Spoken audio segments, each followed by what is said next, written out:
Great day today, man. I'm so excited for what we've got here on the zip line. One of my true sales Buddha, sales mentors is on our show today. Tim Roberts with TrustPoint is really one of the best sales and marketing minds in the game in all of the country. And we're lucky enough to have him on the show. Now, Tim, the name of your company is TrustPoint. Now, talk to me, why is trust in a sales and marketing company's name? Well, the world has changed, obviously, very quickly in the last 10 years, 5 years, 2 years. And when we decided to name our company TrustPoint, and Tony, you'll recall you were a big part of that, what we found at that time was people really didn't understand the dynamics of trust. I ask this question all the time. What's your strategy for developing trust with another human being? For salespeople in the future, and leading salespeople are doing this right now, they're moving from solution selling to insight selling, or some people talk about it as challenger selling. If they're going to move to insight selling, where they lead with provocative questions, where they're looking for agile companies who might have emerging problems that they don't know about, you're going to have a great deal of trust with that person that you're sitting across from. And our experience is people simply don't know the dynamics of other people or how trust works. Right. So you're as usual, we're so like hitting the same reading or the same wavelengths without even talking to each other. It's like my brother from another mother.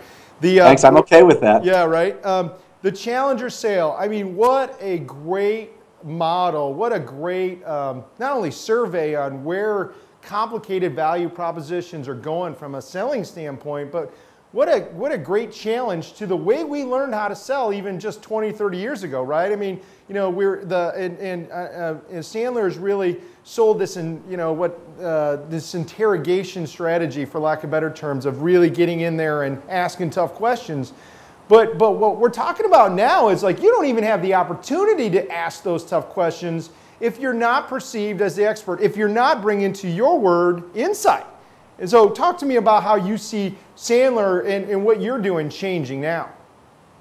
Well, Sandler, truly, I've always loved the model because of its honor, integrity, and a high level of ethics. I do challenge the phrase interrogations. Sometimes it's perceived as that because we're born of a natural state of curiosity. Right. One has to be pathologically curious when they sit down with somebody across the table from them.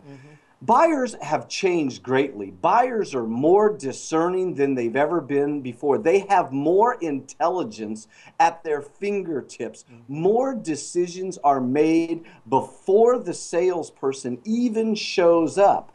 So when a salesperson does finally gain entry into a company, boy, within 5 minutes, they're going to have to be able to demonstrate that they have mental horsepower. Tony, I've said this a lot. Companies, they ask me all the time, Tim, what is our value proposition? Will you help us identify our value proposition?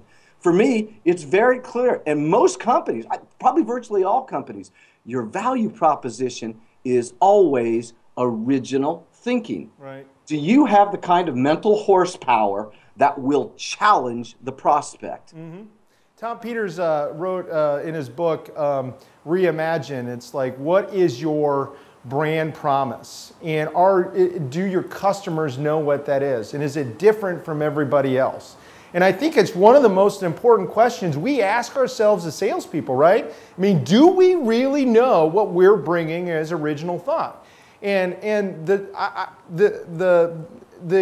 what I see in some of my surveys is the answer is kind of disappointing. A lot of these guys who are professional salespeople don't know what they're bringing that's original. Is that what you find, Tim?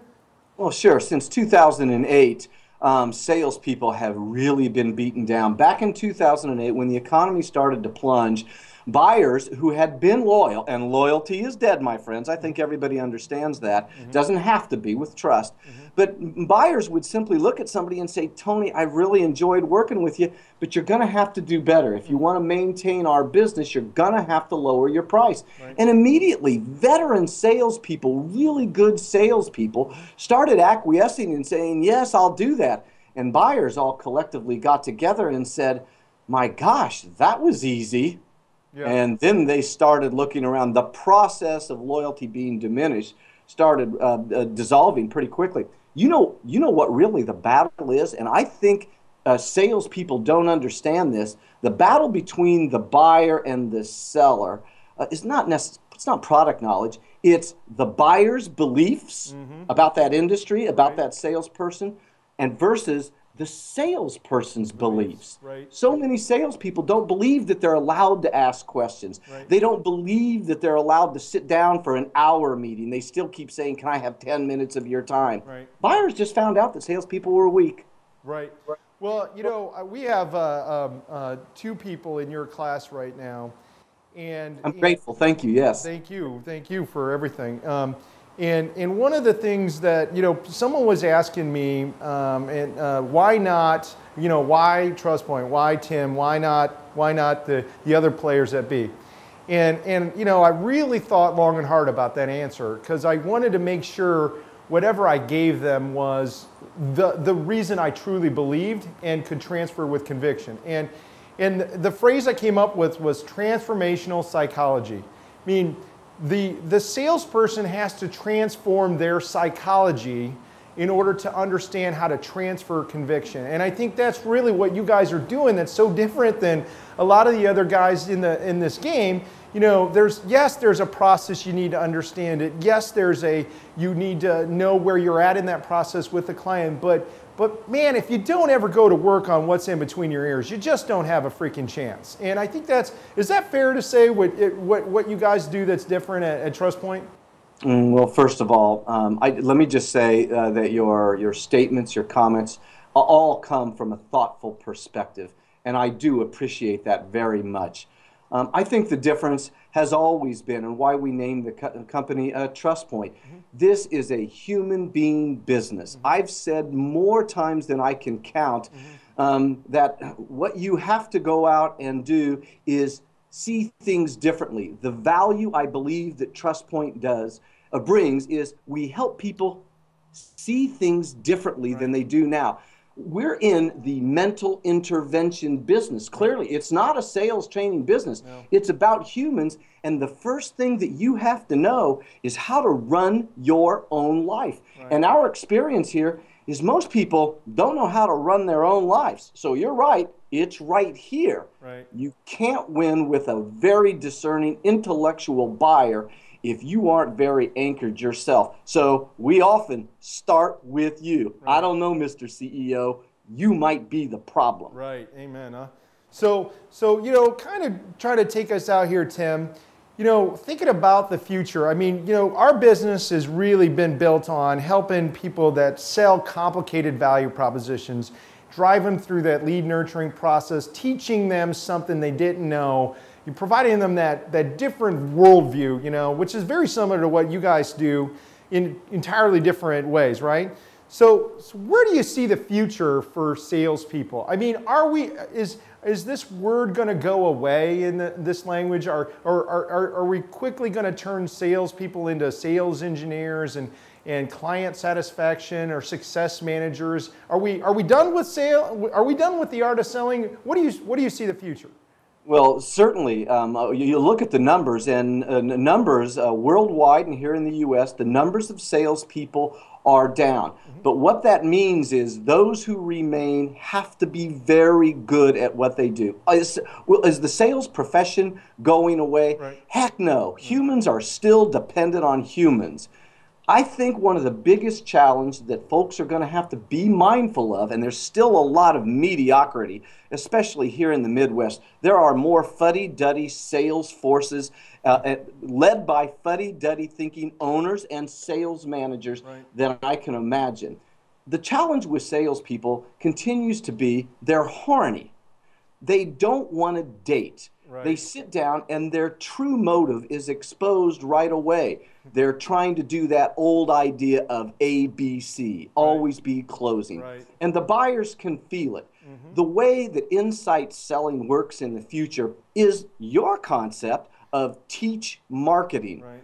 We've got to stop being so horny, and we have to date them, court them. And we're going to have to do that with perhaps emotional white papers, perhaps with a white paper that will get them a prospect jiggy or interested.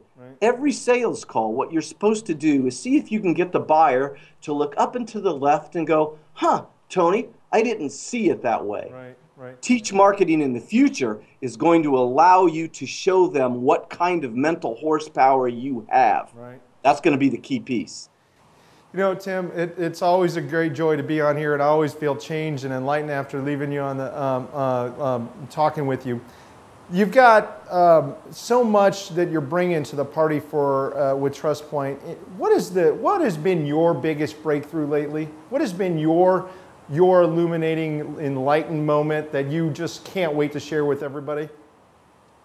Well, Tony, you know I like to read a lot of books. I think I am paid to read a lot of books so I can bring new insights to people.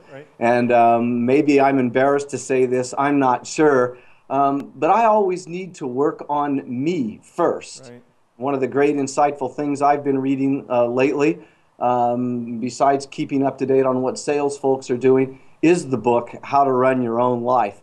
If I'm going to work with people and do mental interventions, I sure have to understand me. And I've always said, I'm going to keep working on me because I would like to be a contributing, delightful 85-year-old someday. I think at that point I'll really be able to bring humans and my fellow salespeople a lot of value. I still have some work to do myself. Tim Roberts, you've been Zip. Thank you, my brother. I always love working with you.